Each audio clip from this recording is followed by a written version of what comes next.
여러분 안녕하십니까? 라디오 오늘 강재입니다. LH 한국토지주택공사 임직원들의 땅 투기 의혹이 불거진 이후에 과연 이들뿐일까? 이런 의문을 가졌던 분들 많으실 텐데요. 역시 합리적인 의심은 진실로 드러날 때가 많죠. 시흥시 공무원 8명이 광명과 시흥 신도시 예정지 토지를 취득한 사실이 확인이 됐고요. 광명시 공무원 역시 6명이 확인이 됐습니다. 앞으로 계속해서 조사가 이루어지면 이 숫자는 더 늘어날 수도 있겠죠. 투기로 잘리게 돼도 어차피 땅 수익이 회사에서 평생 버는 돈보다 많다. LH의 한 직원이 이런 얘기를 했다는데요. 과연 얼마나 많은 공직자와 공무원들이 이런 생각을 하고 있을지 이제는 무섭기까지 합니다. 직업을 통해 알게 된 정보로 재산을 불리는 행위, 엄연한 불법입니다. 이런 불법을 막을 근본적인 대책 하루빨리 마련돼야겠습니다. 3월 10일 수요일 라디오 오늘 광고 듣고 시작합니다.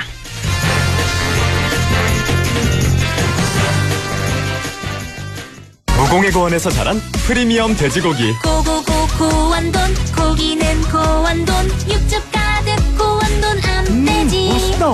고고고 고원돈, 고기는 고원돈, 부드러운 고원돈 암돼지. 무공해 고원에서 자란 프리미엄 고원돈 암돼지.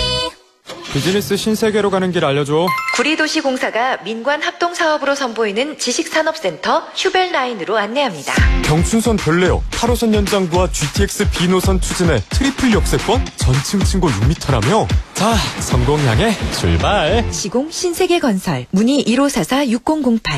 자, 따라해보세요. 이카운트 ERP 4만원. 회계관리. 이카운트 ERP 4만원. 재고관리. 이카운트 ERP 4만원. 생산관리. 사업 성공 함께해요. 이카운트 ERP의 모든 기능을 월 4만원에 드립니다. 이카운트. 가입비 부가세 별도. 남북경제협력의 허브 파주 센트럴밸리. 파주시 대규모 희망 프로젝트 중 1단계 파주 센트럴밸리. 역세권의 프리미엄이 더해진 세대를 이어갈 미래 가치가 완성되는 곳. 상업용지 분양 문의 1522-0844. 시공 현대 엔지니어링. 3월 10일 수요일 라디오 오늘 1부에서는요. 조용찬의 미중 바로 알기, 미중산업경제연구소 조용찬 소장과 함께하는 시간 준비되어 있습니다. 2부 이슈 오늘에선 자전거의 도시, 최근 상주 자전거 박물관이 전시실 리모델링을 마치고 다시 문을 열었는데요. 상주 자전거 박물관 윤호필 관장 연결해서 이야기 나눠보죠. 그대로 인사이트 K 배종찬 연구소장과 함께 각종 설문조사의 결과 갖고 우리 사회 분석해보는 시간, 배종찬의 리서치 오늘 함께하겠습니다. 라디오 오늘 생방송 놓치신 분들은요. 안동 MBC 플러스 유튜브로도 다시 들으실 수 있습니다.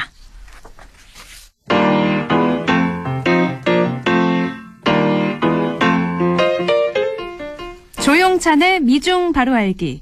중국의 연례 최대 정치 행사인 양회에서 5개년 계획, 또 2035년까지 초장기 발전 전략을 발표했습니다. 사실상 미국에 대한 선전포고를 했는데요. 미중 관계와 우리나라의 대응 전략 알아보죠. 미중산업경제연구소 조용찬 소장입니다. 소장님 안녕하세요. 예, 안녕하십니까. 네, 전인대에서 올해 6% 이상의 경제 성장률 전망치를 제시했습니다. 당초 코로나19로 불확실성이 크고 또 미중 갈등 때문에 경제 성장 목표치 공개하지 않을 거라는 예상을 깬 발표였는데, 그러면 올해 가장 중요한 화두 뭔가요? 네, 아무래도 안정 성장 그리고 또 대미 장기전에 대비하는 모습이 뚜렷했는데요. 네. 그 중에서도 연구 개발비를 연평균 7%씩 늘려 나가기로 했습니다. 이는 하이테크 분야에서 미국에 대항하겠다는 건데요.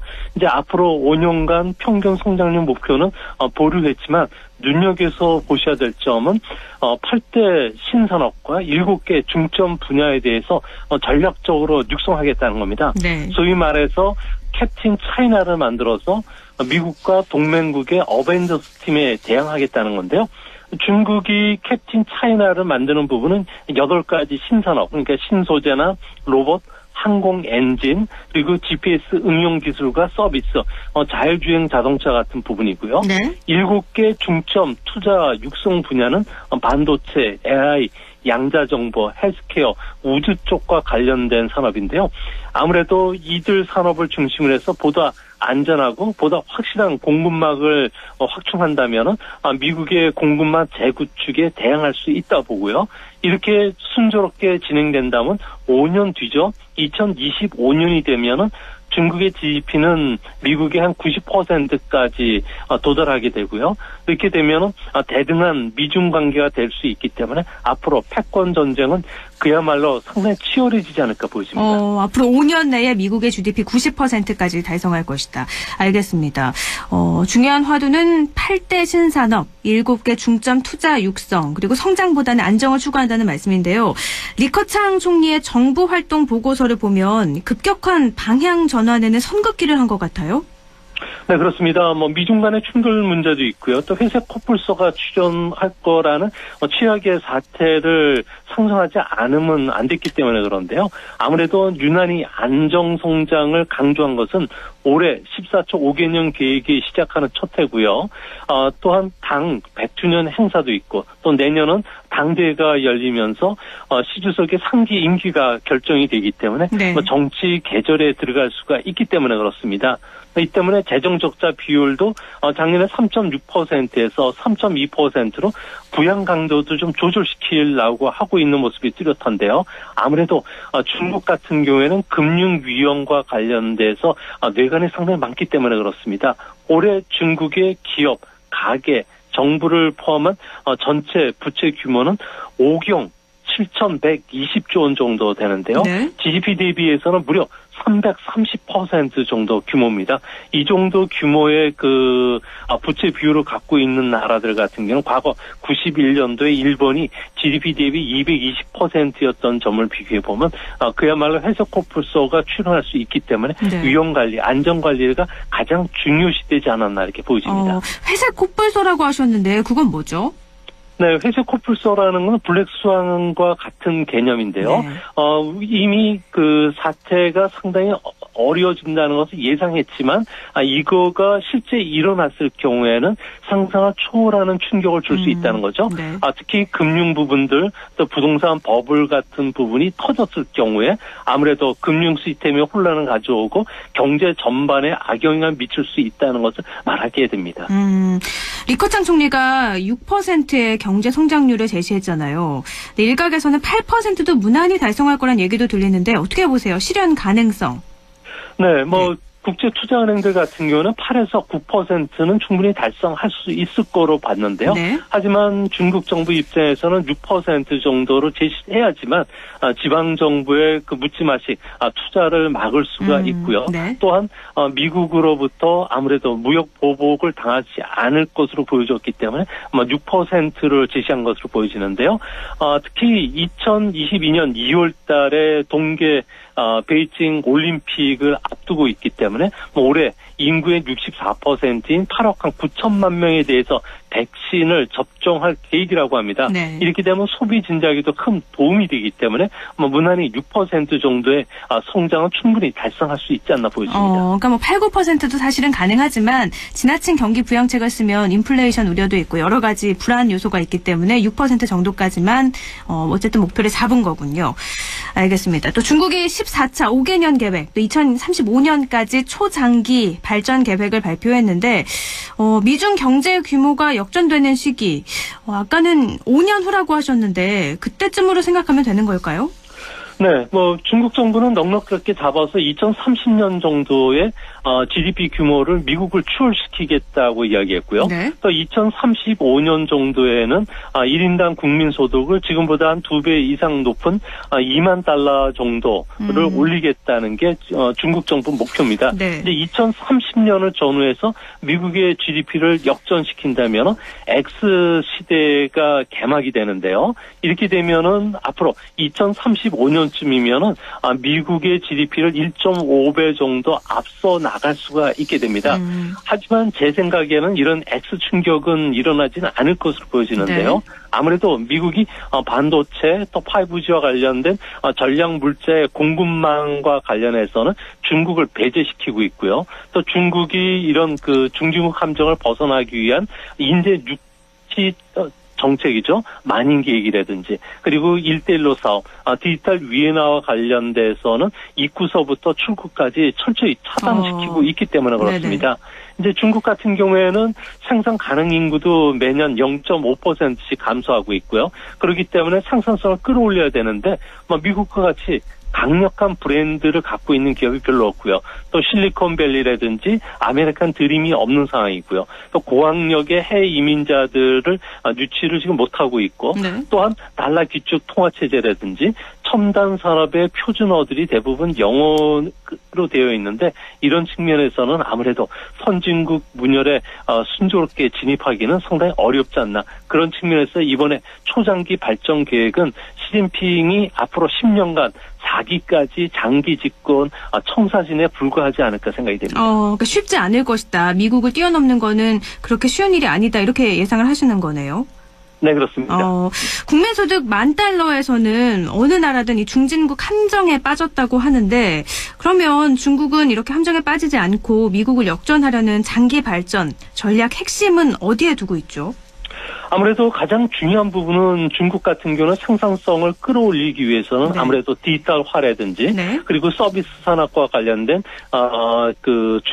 중국 서비스 부분들 그리고 중국 정부가 의욕적으로 추진하고 있는 디지털 위안화를 가지고 달러와 경쟁할 수 있는 기축 통화 체제로 만든다면은 아무래도 달러가 $100짜리 하나를 만드는데 50센트 정도밖에 들지 않기 때문에 중국도 무제한의 화폐를 발행을 시켜가지고 주변국의 그 경제권을 자신들의 경제권으로 흡수하는 이런 전략들을 쓰면서 세계의 미국에 대항하는 다른 패권 국가로 올라서겠다는 게 중국 생각인 그런 모습입니다. 그렇군요. 중국의 디지털 위안화 말씀을 하셨는데 중국의 의지는 굉장히 확고해 보여요.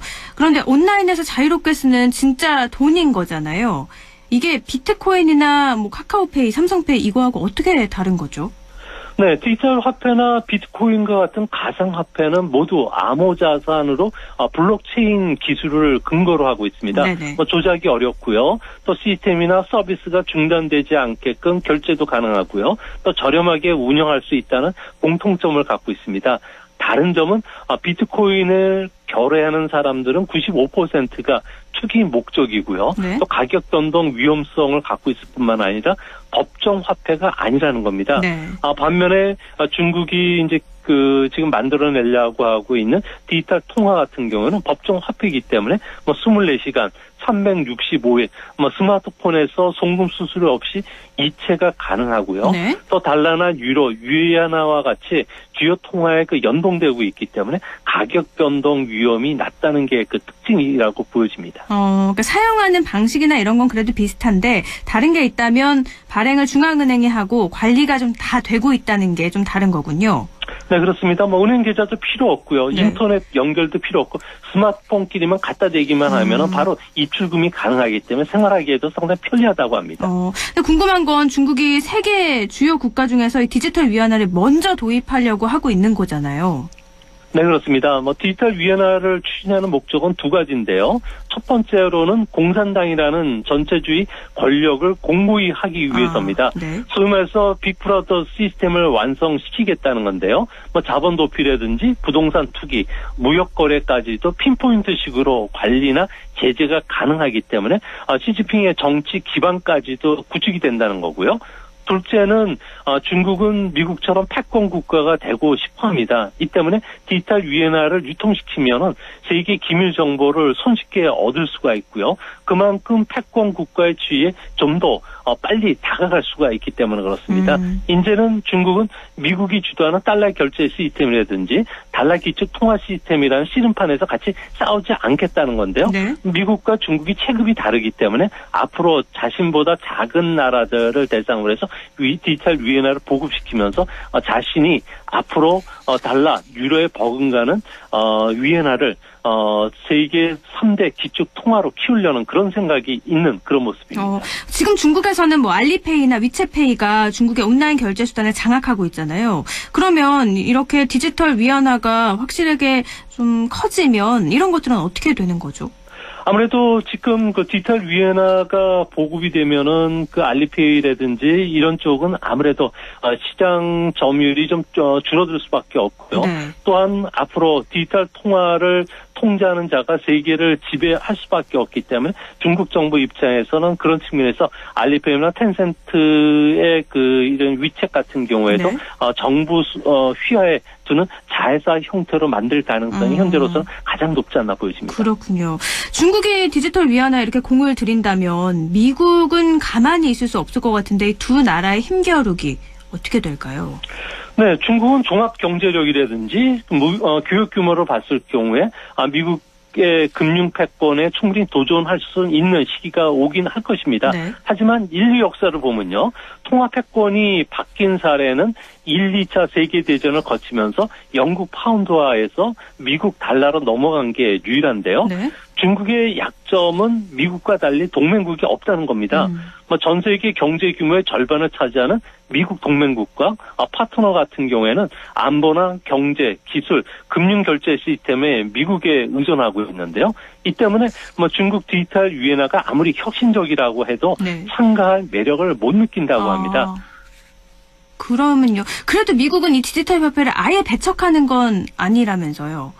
네, 그렇습니다. 각국이 도입을 좀 주저하는 이유는 돈 세탁이라든지 테러 같은 범죄에 이용할 수가 있기 때문에 그런데요. 하지만 코로나 대응 과정에서 신용 불량자라든지 은행 계좌가 없는 사람이 의외로 상당히 많았다고 합니다. 네. 이 때문에 재난지원금이 제대로 전달되지를 못했는데요. 이 때문에 디지털 화폐를 발행을 한다면은 간단한 결제 시스템이라든지 안전성 그리고 은행 문턱을 넘기 어린 저소득층에게는 상당히 좋은데 이제 문제는 국민적 저항이 상당히 세다는 겁니다. 네. 대표적인 사례가 빅브라더 사회인 중국이 되는데요. 중국에서는 국민의 이름, 아이디 카드 번호, 얼굴 사진, 주소, 전화번호 이런 것이 모두 데이터화되어 있고요. 네. 이 때문에 비행기라든지 고속철도 이용을 했을 경우에 아이디 카드를 바로 접속하면은 아무래도 공항국에서 정보가 전달되면서 실시간 데이터 추적이 가능하다고 합니다. 네. 특정 감사라든지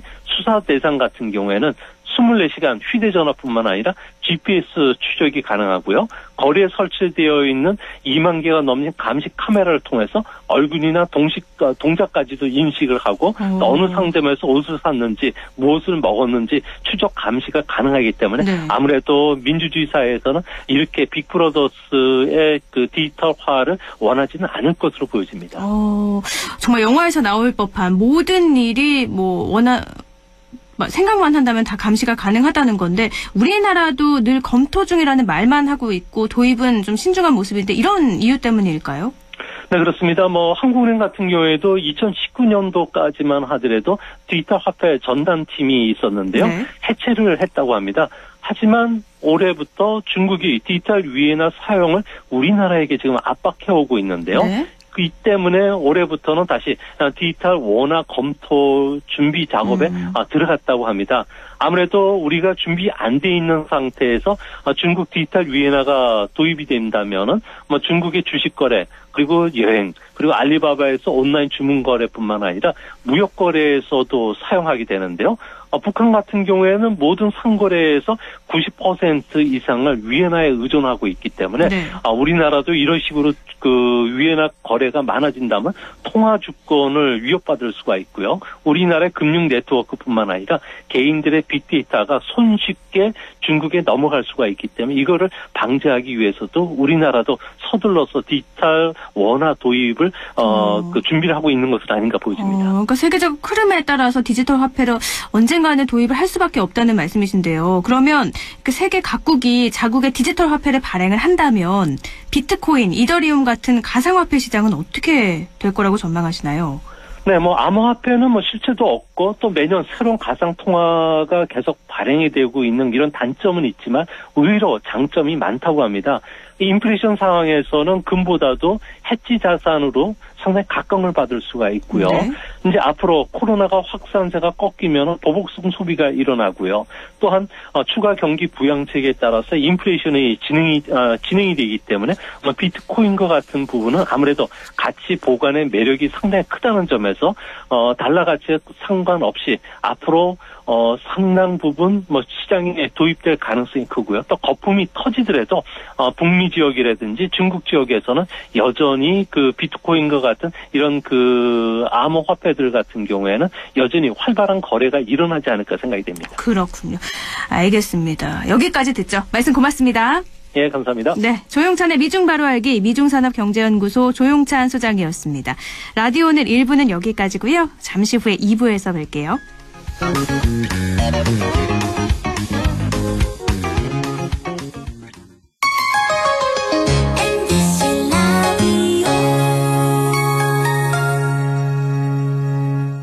할인점보다 더 실속 있고 편의점보다 더 편리하게 살 수 있는 곳, 시장보다 더 정이 넘치고 백화점보다 더 품격 있는 곳, 이런 곳이 없을까요? 네, 우리 동네 우리 할인점 홈마트가 있습니다. 지난 25년간 항상 고객과 함께한 홈마트. 용상점, 자이점, 신용주점, 사천점에서 새롭게 고객님께 다가갑니다. 홈마트. 영화보다 더 감동적인 신이 있습니다. 코로나 최전선, 의료진의 영웅신. 발코니로 떠나는 우리 가족, 여행신. 선생님은 못 만나도 집에서 열심인 열공신. 국민 여러분께서 만들어낸 감동적인 신들입니다. 그리고 이제 모두가 기다려온 백신으로 해피엔딩 신을 보여줄 차례. 우리가 함께 만든 최고의 신들이 있어 대한민국은 반드시 코로나19를 이겨낼 것입니다. 공익광고협의회.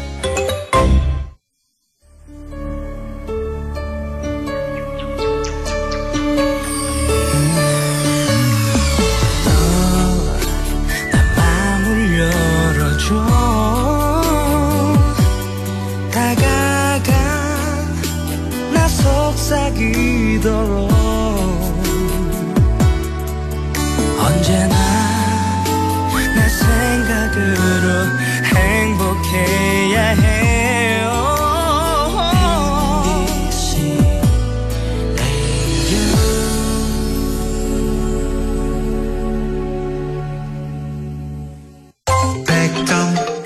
MBC 라디오 100.1 MBC 라디오 오늘 2부 순서 이슈 오늘입니다. 자전거로 유명한 도시죠. 상주시에서는 자전거 박물관이 있는데요. 이곳이 최근 전시실 리모델링을 마친 후에 재개장을 했습니다. 상주 자전거 박물관 윤호필 관장 연결해서 이야기 나눠보죠. 윤 관장님 안녕하세요. 예, 안녕하십니까. 네, 자전거 도시 하면 또 상주지 않습니까? 예. 네, 상주 자전거 박물관이 최근 리모델링을 마치고 새롭게 문을 열었다고 하는데 좀 알려주시죠.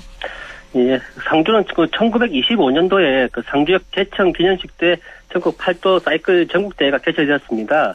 이때 그 유명한 엄복동 선수와 상주 출신의 그 박상은 선수가 출전해가지고 우승을 거두면서 민족적 자긍심과 자전거 붐이 굉장히 많이 일어났는데요. 네. 이때 자연스럽게 상주가 자전거 메카로서 자리를 잡게 되었습니다. 이때부터 상주하면 자전거 도시로서 굉장히 유명해지기 시작했습니다. 네. 그래서 저희들이 이제 자전거 박물관이 만들어지게 되었고, 그 지난달 26일에 그 상설 전시실 중에서 역사 자전거 코너가 있습니다. 이걸 이제 세계 자전거로 좀 개편하면서 세계 자전거 역사를 한눈에 볼 수 있도록 이렇게 만들게 되었습니다. 자전거의 역사도 알려주셨는데 이렇게 상주가 왜 자전거의 도시인지 알려주셨는데요. 상주 자전거 박물관이 폐교를 활용을 했다고 하는데 전국 최초의 자전거 박물관이었다고요? 예, 처음에는 저희들이 지금 있는 위치가 아니고 상주시 남장동에 그 상주 초등학교 남장분교라고 있습니다. 네. 이게 많은 시민들이 도움을 주셔가지고 전국 최초로 자전거 박물관을 개관하게 되었습니다. 이게 전국 최초의 자전거 박물관이라고 해서 더 의미가 있는 것 같은데요. 그 이후에 자전거 박물관이 이전을 한 거잖아요. 이 변화도 네. 좀 알려주시죠. 저희들이 이제 2010년도 10월 27일에 지금 현재에 있는 도남동에 그 새롭게 박물관 준공해서 새롭게 이제 개관을 하게 되었습니다. 네. 지하 1층에 지상 2층 규모로서 그 상설 전시실도 있고 기획 전시실, 4D 영상관, 다목적 홀, 그다음에 수장거와 자전거 대여소, 특히 자전거 체험장을 넓게 보유를 하고 있습니다. 4D 영상관도 있고 자전거 체험장도 있고요. 참 다양하게 구성이 되어 있는 것 같은데요. 리모델링을 마친 상설 전시실에는 세계 최초의 자전거부터 현재 자전거까지 자전거의 역사를 한눈에 볼 수 있다면서요. 예, 저희들 자전거 박물관이기 때문에 기본적으로는 그 세계 자전거에 대한 역사를 좀 시민들이 알기 쉽게 보여드리기 위해서 이번에 개편하게 되었는데요. 네. 1790년도에 최초의 자전거로 불리는 프랑스의 셀리 리베트라는 자전거를 비롯해서 다양한 자전거들이 이제 전시가 되고 있습니다. 물론 이 자전거들은 이제 원래 그 진품은 아니고 저희들이 이제 그 새롭게 제작을 해서 시민들이 쉽게 볼 수 있도록 이렇게 만든 자전거들입니다. 네네. 그 이후에 또 어떤 자전거들이 있는지도 좀 구체적으로 알려주시죠. 1839년에 영국의 맥밀런 자전거라고 최초로 앞바퀴에 페달이 부착된 자전거가 있고, 네. 그다음 미쇼년 자전거라고 이제 좀 안전하게 탈 수 있는 자전거라든지, 프랑스와 프레이센 전쟁이 끝난 다음에 그 자전거 산업 부분에서 왕좌에 오른 앞바퀴 커다란 저희들이 뭐 광고에서 많이 봤던 그런 휠 자전거도 많이 전시가 되고 있습니다. 그러니까 지금의 자전거하고는 모양이 좀 많이 다른 자전거의 옛날 모습도 다 볼 수 있는 거잖아요. 예, 맞습니다. 앞에 휠이 큰 거는 브랜드에도 나와 있는 그 모양이 맞나요? 지금 예상이 예, 딱 맞습니다. 되는데. 알겠습니다. 이걸 실제로 볼 수 있는 게 상주 자전거 박물관입니다. 알았습니다. 또 우리나라의 자전거 역사도 만나볼 수 있겠죠? 예, 물론 세계 자전거 역사와 함께 우리나라 역사의 자전거 역사도 역시 잘 볼 수 있도록 저희들 전시를 해놨습니다. 사실 그 자전거가 많이 그 실물이 남아있지 않지만 저희들 재현품이라든지 사진이라든지 영상 이런 것들로 해가지고 많이 전시를 하고 있습니다. 또 엄복동 선수와 관련한 것들도 만나볼 수 있다던데 그건 어떤 거죠? 엄복동 자전거 사실은 저희들이 이제 전시를 하고 있었는데 네. 이번에 이제 저희들 대여 기간이 끝나서 서울에 있는 대한민국 역사박물관으로 이제 그쪽으로 이제 옮겨지게 되었는데 네. 저희들 이제 새롭게 다양한 자전거를 지금 물색을 하고 있습니다. 전시를 하기 위해서. 네. 그런데 엄복동 선수가 상주에서 아까 말씀드렸듯이 이제 우승을 하게 되면서 이제 우리나라에서는 자전거 붐이 일어났지 않습니까? 네. 그걸 기념해서 저희들이 이제 영상이라든지 이런 것들은 많이 준비가 되어 있으니까 보시면 알기 쉽게 이제 이해를 하실 수 있을 것 같습니다. 영상을 그럼 상주 박물관에서도 볼 수 있는 건가요? 예, 맞습니다. 그때 했던 자전거 영상이라든지 옛날에 타던 그런 옛날 모습들 자전거 영상들이 많이 있으니까 실물과 함께 보실 수 있습니다. 또 관람객이 아무래도 보려면 다양한 볼거리들이 준비가 되어 있을 것 같은데 다른 전시물로는 어떤 것들이 있는지도 알려주세요. 저희들이 이제 상주가 자전거 도시이기 때문에 저희들 1층 기획 전시실에서는 이제 상주 자전거 역사를 한눈에 볼 수 있도록 전시가 마련되어 있습니다. 네. 이 전시는 상주 지역에 있는 자전거를 중심으로 해가지고 시민들의 생생한 모습들을 볼 수 있는데 특히 그 상주에는 자전거가 많다 보니까 자전거점을 운영하시는 분들이 많이 있습니다. 이분들이 이제 실제로 자전거를 수리하시는 모습이라든지 그 자전거 관련된 여러 가지 모습들, 생활들 이런 것들을 인터뷰와 유물을 통해서 전시를 담고 있습니다. 어떤가요? 그 시민들에게 확실히 이런 부분에서 좀 인기가 있나요? 예, 오래된 자전거들이 아니기 때문에 1970년, 80년, 90년대, 2000년도까지 많은 자전거들이 있으니까 보시면서 많은 추억이 담기고 인생을 또 담겨져 있으니까 많은 이야기거리를 제공하고 있습니다. 그러니까 세대를 뛰어넘어서 함께 자전거에 대한 역사도 보면서 나 때는 이랬단다 아이들에게 좀 얘기도 해줄 수 있고 대화도 되는 계기가 될 것 같은데요. 이런 자전거를 구경만 하는 게 아니라 직접 타볼 수도 있다면서요.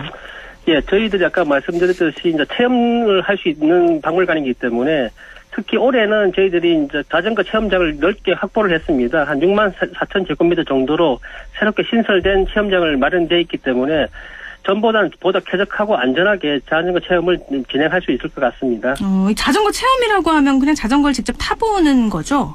예, 맞습니다. 저희들이 어린이부터 성인까지 모든 종류의 자전거를 다 보유를 하고 있기 때문에 다 맞게 저희들이 대여를 해드리고 있습니다. 그럼 이것도 탔다 저것도 탔다 여러 가지 다 경험을 해볼 수가 있겠네요. 예, 맞습니다. 알겠습니다. 봄철에 맞아서 상주 시민분들도 참 자전거 많이 타실 텐데요. 자전거 많이 타시나요? 저도 가끔 타고 있습니다.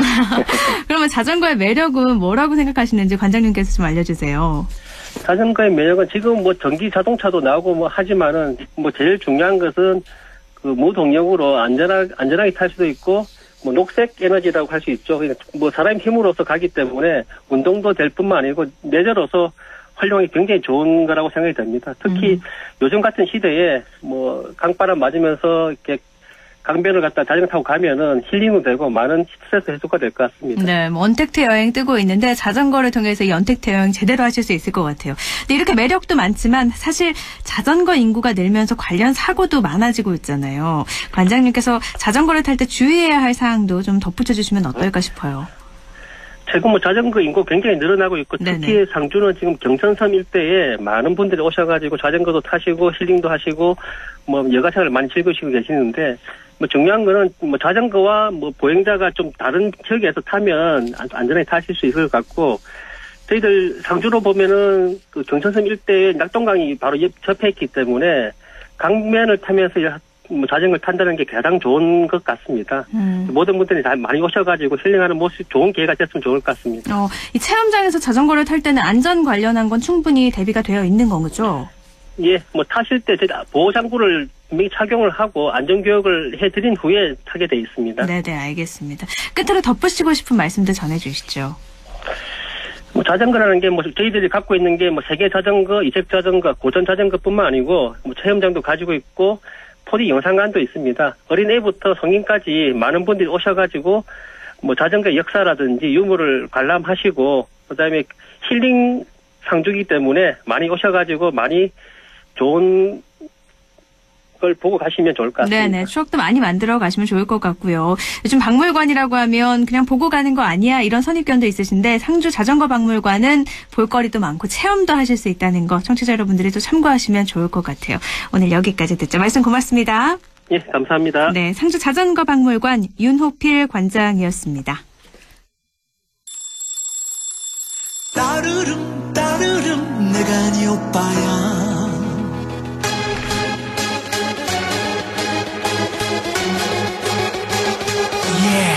따르릉 1, 2, 3, 4 네가 먼저 만나지 놓고 내 탓을 하지마 네가 나쁜 여자 내 탓을 하지마 이런 놈 저런 놈 다 만나놓고 내 탓을 하지마 오빠야 오빠야 네 오빠야 오빠야 네 오빠야 이런 놈 저런 놈 만나봤겠지만 즐거웠겠지만 너를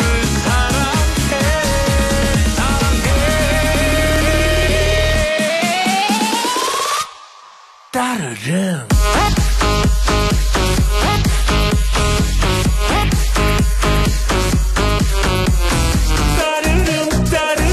내가 네 오빠야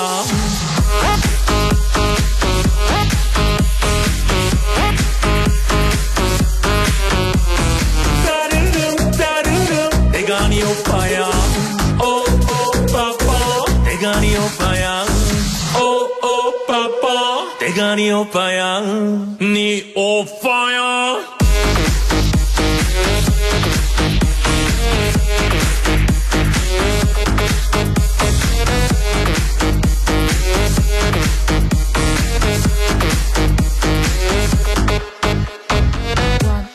네가 먼저 날 차버렸지 내 탓을 하지마 네가 먼저 공문이 뺐지 내 탓을 하지마 이런 놈 저런 놈 다 만나놓고 내 탓을 하지마 오빠야 네 오빠야 오빠야 네 오빠야 이런 놈 저런 놈 만나봤겠지만 후회하겠지만 너를 사랑해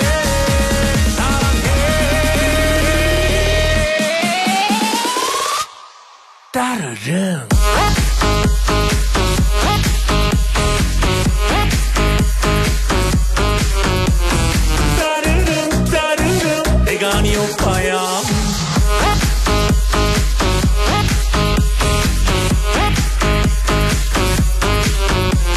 따르릉 내가 네 오빠야 오빠빠 내가 네 오빠야 오빠빠 내가 네 오빠야 네 오빠야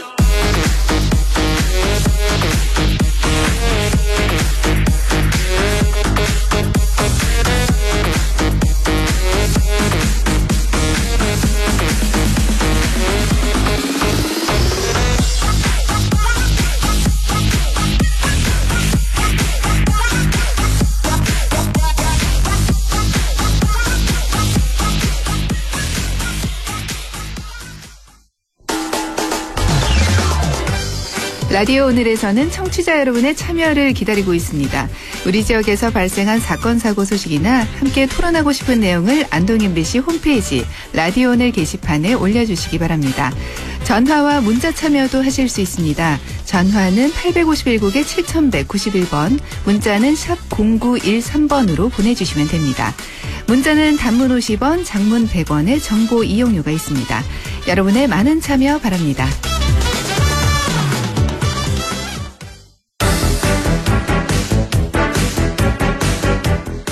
리서치 오늘 인사이트 K 배종찬 연구소장과 함께합니다. 소장님 안녕하세요.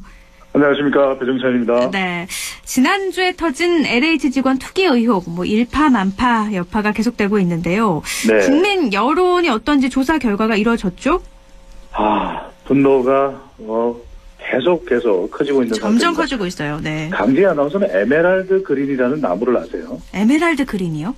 네. 어떤 나무인가요? 저는 처음 들어봤는데 네.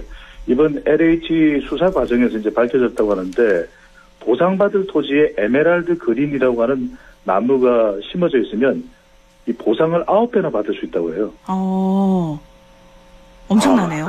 그런데 네. 이건 일반 국민들도 모르는 사실을 마치 고양이에게 생선 가게를 맡긴 듯이 LH 직원들이 나무를 심었다는 사실 듣고 과연 국민들은 어떻게 생각했을까요? 자, 분노가 크게 치달은 여론조사 결과를 소개를 해드리겠습니다. 한국사회여론연구소가 TBS의 의뢰를 받아서 5일 실시한 조사입니다. 네. 자세한 사항은 조사기관은 홈페이지에서 확인 가능한데요.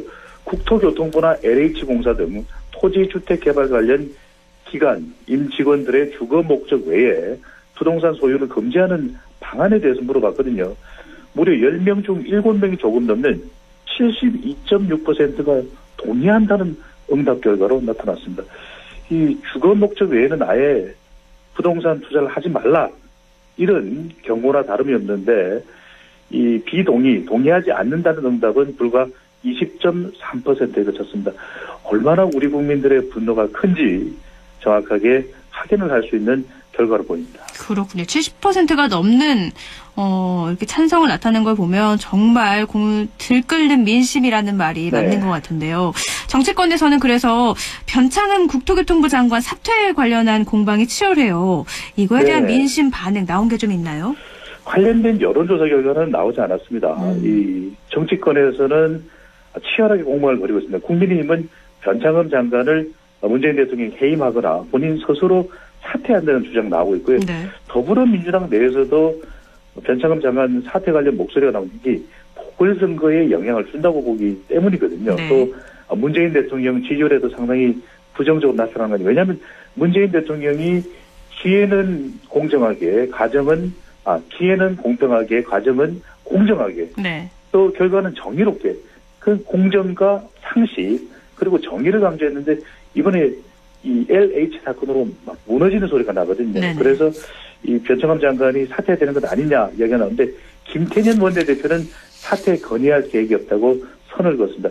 빅데이터 민심은 어떻게 생각할까요? 네네. LH에 관한 소식은 잠시 뒤에 이어서 소개를 해드리고 변창흠 키워드를 빅사이트 이 분석 도구인 소셜 매트릭스 인사이트에 입력을 해봤더니 네네. 이 변창흠 장관 LH와 연관이 됐습니다. 그만큼 이 LH 사장으로 있을 때 일어났던 이 투기에 대해서 상당히 국민들이 바로 연관 짓는 현실로 나타나거든요. 두 번째 연관도가 높은 단어는 투기였습니다. 그만큼 지금 책임론에 봉착된 시달릴 수밖에 없는 상황인데 이 과연 선거 부담을 두고서 변 장관 스스로는 어떤 결정하는지도 좀 지켜봐야 될 것 같고요.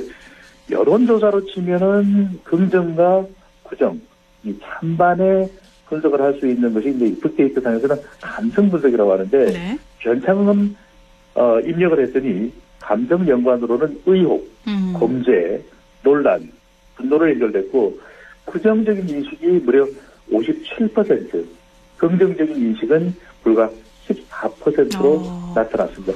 LH를 빅데이터에 분석을 했을 때 또 어떤 결과가 나올지 상당히 궁금하실 거예요. 왜냐하면 여론조사와는 다른 또 여론의 반응을 읽을 수가 있는데 LH를 입력했더니 글쎄 투기 연관도가 가장 높게 나타났습니다. 이 투기를 찾아내야 되는 기능을 가지고 있는 공공기관이 LH인데 오히려 연관도는 투기로 나타났고요. 그다음에 땅, 광명, 시흥 이런 연관어가 아주 또 관계가 높게 나타났습니다.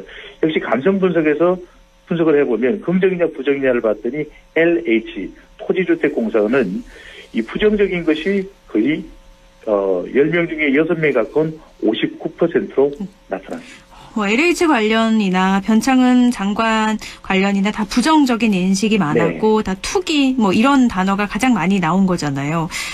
정말 당분간 계속될 것 같은데 잘 좀 이게 문제가 뿌리 뽑혀야 될 것 같아요. 우리도 안동이 대한민국 정신문화의 수도 아니겠습니까? 네. 아니 이게 말이 돼 하고 야단치시는 우리 안동 시민분들의 목소리가 여기도 들리는 것 같습니다. 네. 윤석열 전 검찰총장 사퇴와 관련해서도 좀 살펴보죠. 워낙 이것도 큰 이슈였는데 윤 전 총장 사퇴 관련 여론 어떻게 나타났죠? KSY TBS 앞서 소개했던 조사에서 실시됐던 질문인데요. 윤석열 검찰총장이 헌법 정신과 전 총장입니다. 법치 시스템이 파괴되고 있다며 총장직에서 사퇴했는데 이 윤 전 총장의 발언에 대해서 어떻게 생각하는지, 그러니까 윤 전 총장의 사퇴에 대한 반반이나 다름없는 질문인데요.